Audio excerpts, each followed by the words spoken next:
Hello मेरे प्यारे बच्चों, बहुत बहुत स्वागत है आप सभी का आपके अपने प्यारे से यूट्यूब चैनल इंस्पायर स्टडी पर। चलिए माय डियर स्टूडेंट्स, शुरुआत करते हैं। आज चैप्टर नंबर मनु, श्रद्धा मनु, यानी कि श्रद्धा और मनु की बातचीत का चैप्टर है, उसकी शुरुआत करते हैं। चैप्टर नंबर 3 है जयशंकर प्रसाद, सही है। तो उसकी आज हम पूरी तरीके से व्याख्या करने वाले हैं। देखिए, इस वीडियो में मैं कुछ छोटा सा बनाऊंगा, फिर अगली वीडियो बनाऊंगा, अर्थात 2 या 3 पार्ट में मैं इस चैप्टर को कंप्लीट कर दूंगा। देखिए, पहले क्या करूंगा, पहले मैं वसुधा मनु के एक एक शब्द के अर्थ को बताऊंगा, फिर कहीं जाकर आपको नोट्स दिखाऊंगा। जो थोड़ा बहुत डाउट रहा होगा, अगर नोट्स बनाना चाहेंगे तो वो अच्छे से कवर हो जाएगा और डाउट भी बहुत क्लियर हो जाएगा। तो चलिए बिना किसी देरी के सीधा सीधा चैप्टर की शुरुआत करते हैं। इसमें करा श्रद्धा मनु, यानी कि तुम कौन हो। कौन यानी कि कौन तुम, यानी कि तुम कौन हो। यह किस किस की बात हो रही है। देखिए, जब मनु एकांत चुपचाप बैठा हुआ था तो श्रद्धा जो थी उसके पास आई। तो ना तो मनु जानती थी कि ये श्रद्धा है, ना श्रद्धा जानती थी मनु है। तो वहाँ आपस में ये बातें कर रहे हैं। क्या बातें कर रहे हैं वो इसमें बताया गया है। ये कह रहे कौन तुम, यानी कि तुम कौन हो। संस्कृति जल निधि तीर, तरंगों से फेंको मणि एक, कर रहे निर्जन का चुपचाप, प्रभा की धारा से अभिषेक। देखिए, संस्कृति जल निधि क्या होता है। देखिए, भंवर सागर या भव सागर कह सकते हैं, संसार रूपी सागर, या मतलब आप क्या कह सकते हैं, आप कैसे सागर की लहर, यानी कि कई प्रकार से आप यहाँ कुछ भी लगा सकते हैं। भाई, सागर की लहर भी कह सकते हो, भव सागर भी, या संसार रूपी सागर, यानी कि संसार रूपी सागर। और तीर माने होता किनारा, तरंगों से फेंकी, यानी तरंगों से फेंकी मणि एक, तो मणि एक। तो इसका पूरा मतलब कैसे निकलेगा। देखिए, श्रद्धा मनु से कह रही है तुम कौन हो, यानी कि तुम कौन हो कि जिस प्रकार सागर की लहरें अपने तरंगों, यानी कि अपने तरंगों से, यानी अपने तरंगों से मणियों को अपने किनारों पर फेंक देती है, उसी प्रकार कहना समझ में आ गया कि उसी प्रकार तुम कौन हो जो बाहर बिल्कुल बैठे हुए हो। कर रहे निर्जन का चुपचाप, प्रभा कर धारा से अभिषेक। कर रहे निर्जन, निर्जन कहते हैं मतलब एक सुमसाम जगह जहाँ कोई भी उपस्थित नहीं होता का चुपचाप, यानी कि कर रहे हो तुम किसका यहाँ इंतजार, यानी कि कर रहे हो निर्जन, यानी कि चुपचाप स्थान पर चुपचाप बैठे हुए हो। चुपचाप छुमछाम जगह पर क्या कर रहे हो, प्रभा की धारा से अभिषेक। और जो तुम चुपचाप बैठे हो, प्रभा की धारा से अभिषेक। देखिए, अभिषेक क्या होता है प्यारा बच्चों। अभिषेक होता है मतलब स्नान, या आप कहते हैं शोभायामान, यानी कि प्रभा की जो धारा से अभिषेक कर रहे हो, यानी कि स्नान कर रहे हो। संसार रूपी सागर की जो लहरें द्वारा इस निर्जन स्थान में फेंके हुए तुम कौन हो। इतनी बात समझ में आ गई। अब आगे, मधुर विश्रांत और एकांत जगत का सुलझा हुआ रहस्य। मधुर विश्रांत, देखिए मधुर विश्रांत। अब विश्रांत क्या होता है प्यारे बच्चों में, विश्रांत देखो होता थका हुआ या विश्राम से परिपूर्ण, यानी कि मधुर विश्राम और एकांत जगत का सुलझा हुआ रहस्य है। जगत माने संसार का यह सुलझा हुआ रहस्य है। तो इसका देखिए पूरे का अर्थ क्या निकलेगा। पूरे का अर्थ निकलेगा प्यारे बच्चों कि तुम मुझे मधुरता एवं निवृत्ता से परिपूर्ण इस संसार में सुलझे हुए रहस्य की भांति प्रतीत हो रहे हो। इतनी बात आई होप समझ में आ गई होगी। अब आगे, एक करुणा में सुंदर मौन और चंचल मन का आलस्य। एक करुणा में, यानी कि तुम्हारे सुंदर और मौन जो है रूप करुणा से परिपूर्ण है, और चंचल मन का आलस्य, चंचल मन का, और यानी कि और तुम्हारे चंचल मन का आलस्य, यानी कि मन का आलस्य माने जो अलसेट होता है, जो काम में हर किसी की देरी करते हैं। और जो तुम्हारा मन है, यानी कि और तुम्हारे मन ने आलस्य धारण कर लिया है, यानी कि तुम इस तरीके से चुपचाप बैठे हो, तुम्हारा काम करने के लिए मन नहीं कर रहा। बिल्कुल ऐसा लग रहा है जो तुम्हारा चंचल मन है उसने आलस्य को धारण कर लिया है। आई होप इतनी बात समझ गए होंगे। तो चलिए अब इसकी व्याख्या को देख लेते हैं, फिर आगे बढ़ते हैं। तो देखिए, आपको क्या करना है, शुरू के वही 2 या 3 शब्द लिख देने हैं, फिर लास्ट में 2 या 3 शब्द लिखने, बीच में डैश कर देना है। अब संदर्भ देख लेते हैं। संदर्भ है प्रस्तुत पद्यांश हमारी पाठ्य पुस्तक हिंदी के काव्य खंड में संकलित एवं जयशंकर प्रसाद द्वारा रचित श्रद्धा मनु नामक पाठ से लिया गया है। सही है। अब बात करते हैं व्याख्या। तो देखिए संदर्भ आप सभी के लिए इक्वल रहेगा, मैं संदर्भ बार बार नहीं लिखूंगा, सही है, संदर्भ इक्वल ई रहने वाला है। अब व्याख्या को देख लेते हैं। व्याख्या में है, श्रद्धा मनु से प्रश्न करती है कि तुम कौन हो। जिस प्रकार सागर की लहरें अपनी तरंगों से मणियों को अपने किनारे तक फेंक देती हैं, उसी प्रकार संसार रूपी सागर की लहरों द्वारा इस निर्जन स्थान में फेंके हुए तुम कौन हो। आगे देखते हैं। तुम चुपचाप बैठकर इस निर्जन स्थान को अपनी आभा से उसी प्रकार सुशोभित कर रहे हो जैसे सागर तट पर पड़ी मणि उनके निर्जन तट को आलोकित करती है। अब आगे देखते हैं, आगे क्या है। आलोकित क्या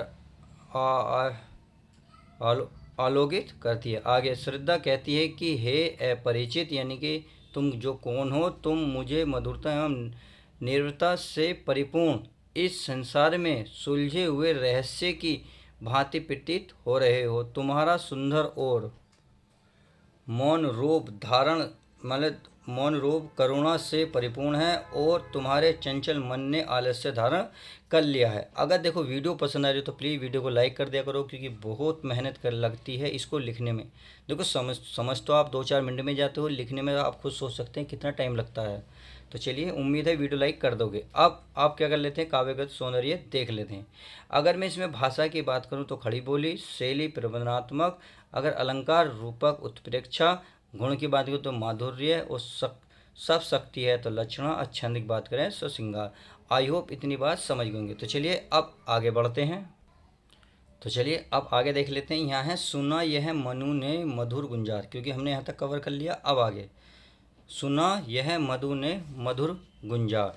देखिए, सुना यह मधुर गुंजार, मधुर गुंजार किसे कहते हैं, मधुर गुंजार कहते हैं भंवरों के गूंज के समान जो आवाज़ आती है। मध्य यानी कि मधुर, जो भंवरे होते हैं, भंवरों के जो गूंजते हैं उनके जो समान आवाज़ आती है, यानी कि भंवरे के जो गूंज के समान आवाज़ सुनी किसने, मनु ने। यानी कि जिस प्रकार से भंवरे गूंजते हैं उनकी आवाज़ आती है, तो उसी प्रकार उसकी श्रद्धा की उन्होंने आवाज़ सुनी। तो क्या हुआ, मधुकरी का सा जब आनंद, देखिए मधुकरी भंवरे के समान सा उन्होंने आनंद लिया इस आवाज़ का। जब उन्होंने ऐसी आवाज़ सुनी तो उन्होंने मधुर यानी कि भंवरे के समान उन्होंने उस आवाज़ का एंजॉय करा। सा आनंद माने आनंद लिया। कि किए मुख नीच कमल समान, किए मुख नीचा कमल साम। क्या हुआ, यानी कि क्या हुआ, जो मुख माने चेहरा, नीच माने नीचा, नीचा माने नीचा करा हुआ था, जो उन्होंने मुख नीचा करा हुआ था, कमल समान, और जो कमल के समान था, अर्थात जो बिल्कुल नाजुक कमल फूलों की तरह नाजुक था, वो चेहरा नीचे करा हुआ था। यानी कि स्त्री जो ही लज्जित थी, लज्जा से अपनी चेहरा नीचे करी हुई थी। क्यों, क्योंकि उसने पहली बार किसी लड़के से बात की थी जो मनु था। तो श्रद्धा क्या ही चेहरा अपने नीचे करे हुए थी। प्रथम कवि का जो सुंदर छंद, और इस प्रकार से लग रहा था जैसे प्रथम कवि, यानी कि कोई कवि जब प्रथम बार जो सुंदर छंद, जिस प्रकार से सुंदर छंद लिखता है, जिस प्रकार से कवि प्रथम सुंदर छंद लिखता है। क्यों, क्योंकि जब कोई भी चीज़ प्रथम बार की जाती है तो कोशिश की जाती है अधिक से अधिक सुंदर और दिखाने की, अधिक सुंदर दिखाने की। इतनी बात समझ में आ गई। अब आगे, एक झटका सा लगा सहर्ष, सहर्ष माने प्रसन्नता, यानी कि प्रसन्नता के साथ एक झटका सा लगा।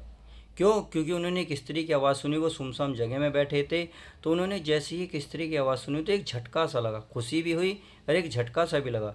निखरने लगे लुटे से, और वे उसे देखने लगे। आगे कहते हैं कौन, अब आगे देखते हैं, कौन गा रहा यह सुंदर गीत, और वे ये देखने लगे कि यह सुंदर आवाज़, यह सुंदर जो संगीत है, जो मधुर आवाज़ है, वो कौन गा रहा है या कौन मुझसे बोल रहा है। कुतूहल रह न सका फिर मौन, कुतूहल कहते हैं मन की जो इच्छाएं थी, रह न सकी, वो रह न सकी, वो रुक न सकी, फिर मौन, फिर वे चुपचाप नहीं रह सकी।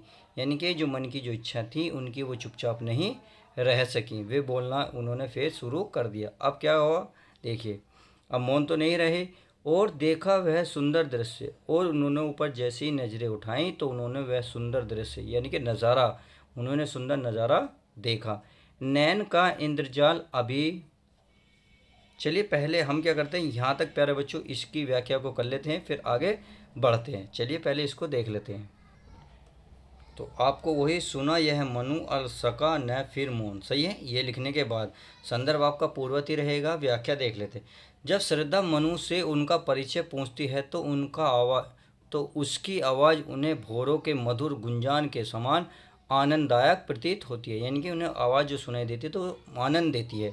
मनु का परिचय पूछते समय श्रद्धा लज्जावश अपना सिर नीचे झुकाए रहती है। आगे देखते हैं।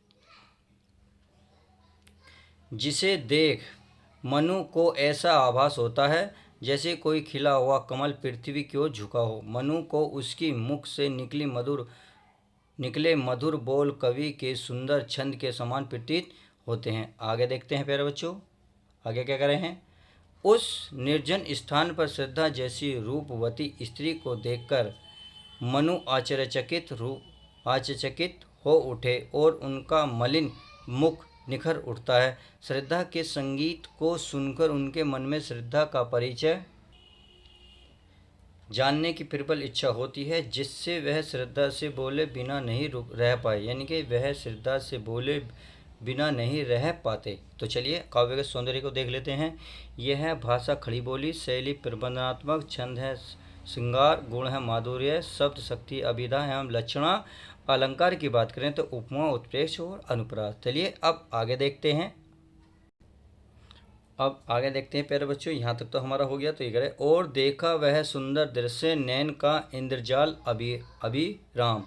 तो वह और देखा, उन्होंने देखा वह सुंदर दृश्य, यानी कि सुंदर नज़ारा उन्होंने देखा नैन का, यानी कि आंखों का इंद्रजाल अभिराम। देखिए इंद्रजाल होता है प्यारे बच्चों जादू के समान, यानी कि जादू के समान, और अभिराम होता है सुंदर, यानी कि उनकी आंखें जो हैं जादू के समान बहुत सुंदर सुशोभित हो रही थीं।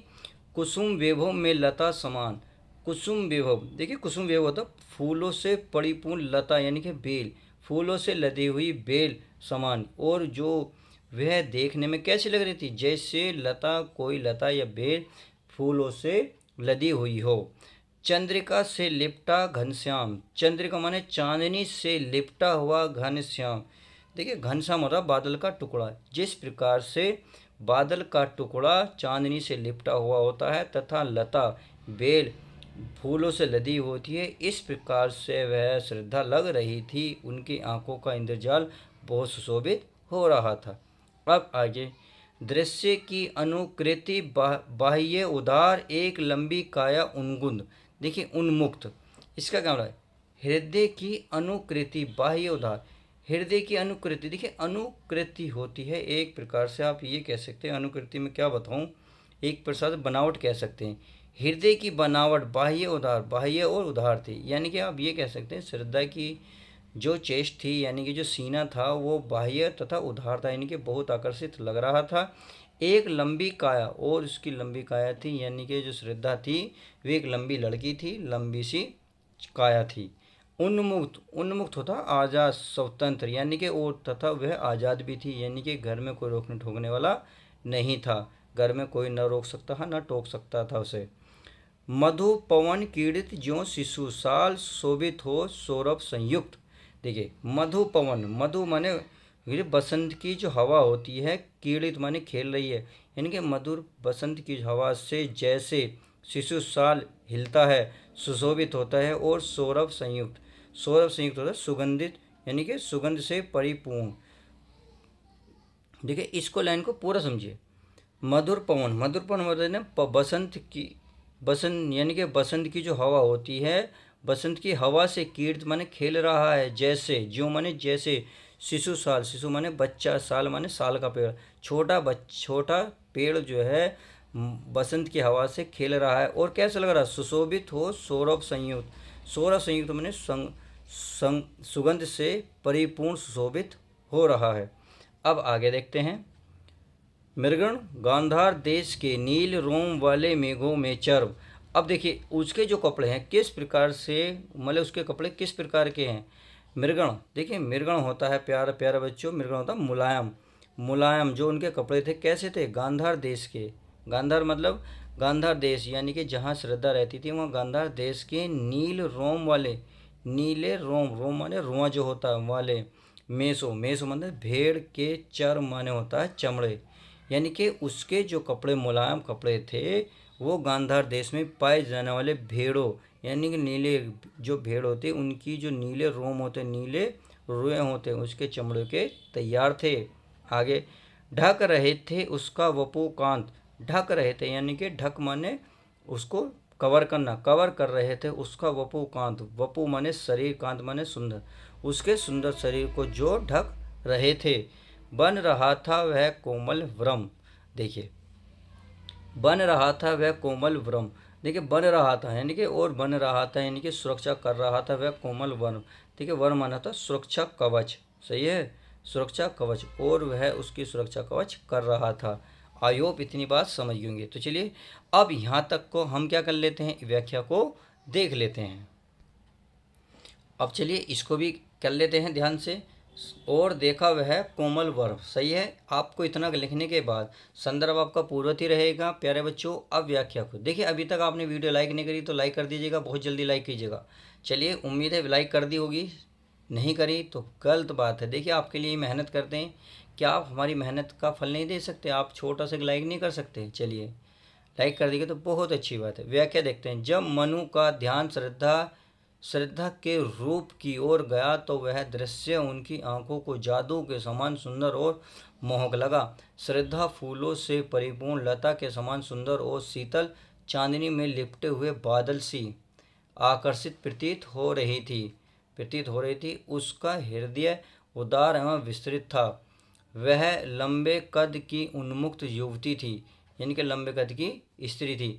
लंबे और सुंदर दिखने वाले शरीर में वह ऐसे शोभामान थी मानो वसंत की बयार माने हवा में झूलता हुआ साल का कोई छोटा सा वृक्ष वृक्ष सुगंध से सराबोर, यानी कि सुगंध से भरा हुआ होकर चारों ओर अपनी शोभा बिखेर रहा हो। श्रद्धा के वस्त्र गंधार देश में पाई जाने वाली नीले बालों की भेड़ों की खाल से बने थे। अत्यंत कोमल होते हुए भी वे इस वस्त्र न केवल उसके सुंदर तन को ढक रहे थे बल्कि कवच के समान शरीर की सुरक्षा भी कर रहे थे। आई होप इतनी बात समझ गए होंगे। चलिए अब क्या करते हैं, काव्य सौंदर्य को देख लेते हैं। इसमें अगर आप भाषा की बात करें तो खड़ी बोली, शैली, प्रबंधनात्मक, छंद की श्रृंगार, गुण, माधुर्य, सब शक्ति, अभिधा एवं लक्षणा, अलग अलंकार की बात करें, उपमा उत्प्रेक, अनुप्रास एवं रूप, कतिशयोक्ति। आई होप वीडियो में जो मैंने समझाया बहुत अच्छे से समझ में आ गया होगा। अब नेक्स्ट पार्ट में आपको आगे का बताता हूँ। तो चलिए आज इस पार्ट में हम इतना ही रखते हैं। अगले पार्ट के लिए जब तक के लिए तो goodbye, take care, love you guys, अपना ध्यान रखें।